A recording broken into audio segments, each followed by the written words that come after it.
খবৰ পাইছানে নিউজ লাইফত? গণেশ দাস হেৰাই গ'ল বোলে দিন দুপৰত।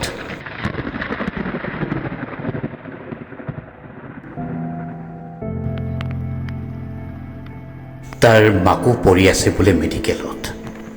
সেইবাবে ওলাই গৈছিল সি মেডিচিন ষ্ট'ৰত।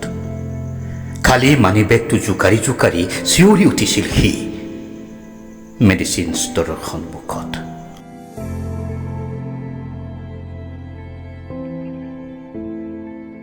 মানুহবোৰেও ঘূৰি ঘূৰি চাইছিল আৰু থিয় হৈছিল তাৰ চাৰিও কাষত। চকু পানীৰ নৈ বৈছিল মাজবাটত। চাকৰি বিচাৰি হতাশ হৈছিল দালাল সন্থাৰ সন্মুখত। চাগে নিজৰ দেহৰ তেজ আৰু মাটি বাৰী বিক্ৰী কৰিছিল মাকৰ বেমাৰৰ বাবদ।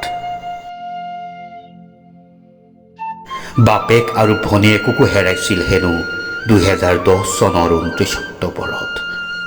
সুখৰ ঘৰখন ভাঙি গৈছিল কোনো কুটাঘাত অপৰাধীৰ হাতত।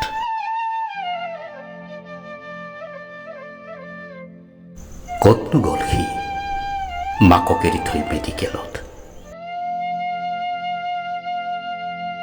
সেইবাবে সকলোকে জনালো, দেখা পালেই খবৰ দিব ওচৰৰ পুলিচ ষ্টেচনত।